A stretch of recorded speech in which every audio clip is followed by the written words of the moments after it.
Opportunity. You have an opportunity of a lifetime. When you understand you have an opportunity, you play a little different.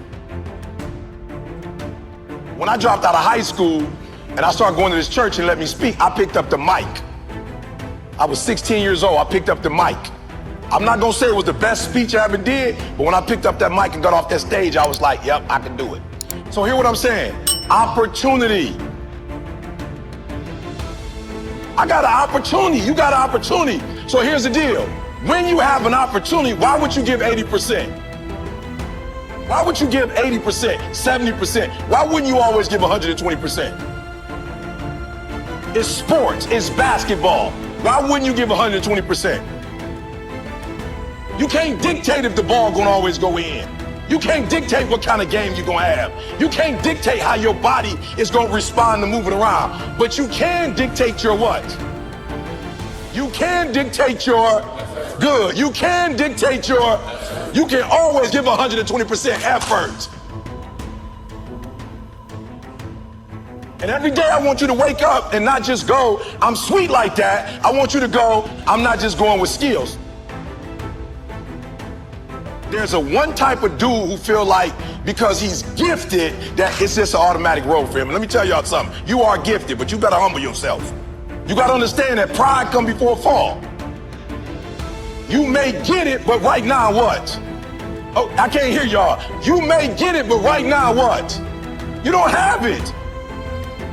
That's not what gets you in the league. Not what you were born with. You got skill and you got will. You got skill and you got will. Two total different things. You were born with certain things, but to get to the next level, and not just get to the next level, to stay at the next level, you gotta have will. So when you play, you have to compete. I'm a high school dropout. My daddy wasn't in my life. But I found out I had a gift, then I found out your gift shall make room for you. And I'm like, you mean to tell me if I perfect this, I can eat and my kids can eat and my kids' kids can eat? From today on, you play whatever your best game is, you play that level every single time.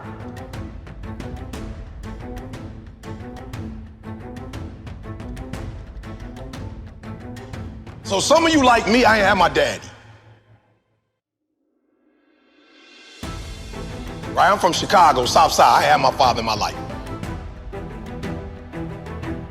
I don't know who my grandfather is. My mom got pregnant with me at 17 years old. I didn't have the people in my life that were supposed to be in my life, so I made some stupid decisions, dropped out of high school, homeless, living in abandoned buildings, eating out of trash can. I promise you, if a speaker came, I was like some of y'all, I wasn't saying nothing, but guess what happened? Guess what happened? Yup, one day I got a why. I got married, I had a son, and everything changed for me. That's why I'm asking you, who do you love? So when people ask me, E.T., why you get up at 3 o'clock in the morning? Why you putting videos up every day at 3 o'clock in the morning on Instagram? Number one, because I want to be the best that ever done it. Like, I honor my craft. I want Dr. Martin Luther King to look at me and go, that's it, kid. I want Malcolm X to look at me and go, that's it, kid. Just like you got the Hall of Fame in basketball, I want to be the Hall of Fame in speaking. I want all the greats to look at me and go, that's it right there. Number one, I'm competing against everybody else in the world. I'm not mad at them, I'm not against them, but when you number one, you don't have to negotiate with your check. I remember when I was like number 25 or something, they would be like, okay, you got to fly here, you got to fly. Now I tell people how I fly. I tell people where I stay, where I don't stay. So number one in the world, what happened? One day I woke up and was like, I got to do this for my wife. Like, I don't know what happened, but she called me like, yo, E, I'm lost. I'm like, what you mean we lost? We live in Lansing, you can't be lost. She's like, I'm lost, I got a brain fog. Took her to the hospital, found out she had MS.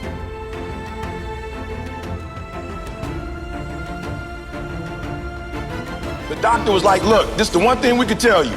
Stress caused MS. I told my girl, you will never work again. My son, I didn't go to college. When you finish high school and go to Michigan State, I'm cashing you out. I found out I had a gift.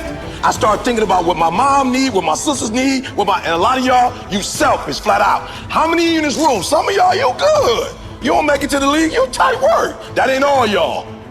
How many of y'all, your mama really need you to go to the league? Let me see your hand.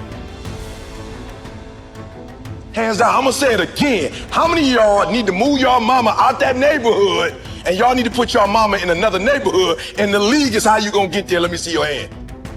So what I'm trying to tell you is, while you playing, it might be some cats in the league who really are going or who do come from privilege and you like thinking you them. I promise you, I ain't stupid.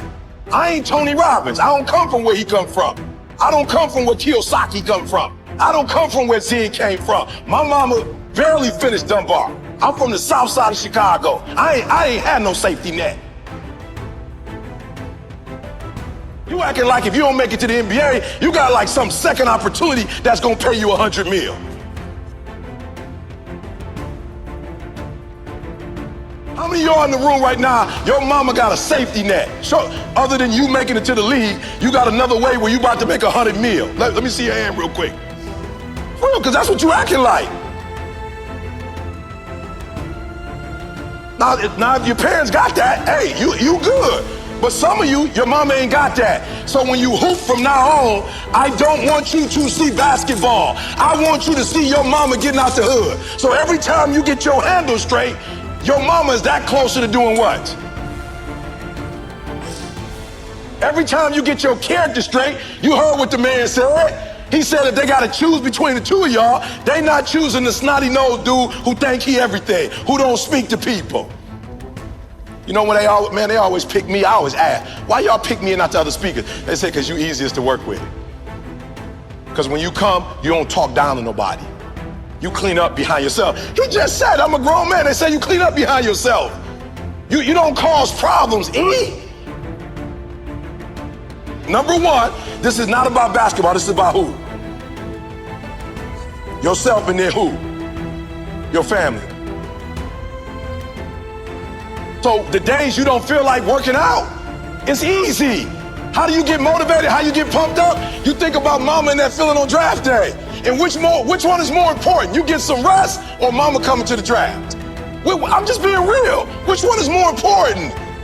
So somebody locking you down, you trying to score and they locking you down, like in your mind you gotta go, uh-oh, this ain't just about me getting locked down. This is about mama not having what? This mama not having what? Food. So at halftime, when coach go back over the stuff, when you come out, what you gotta do? You gotta kill. I just told y'all, this how my man eats. This how my grandkids gonna eat. He doing his own personal thing. This how we eat. This ain't no motivational presentation. This how my mama eat right now. This how my wife never have to go to work again. This how we live on the West Coast and on the East Coast. And I ain't no baller. And I ain't making millions of dollars. But my gift is making room for me. Every time I get on 3 o'clock in the morning, I'm killing them. Tony Robinson can't keep up. He's a phenomenal speaker, but he ain't from the Chi. He can't keep up. My motor. I'm killing them.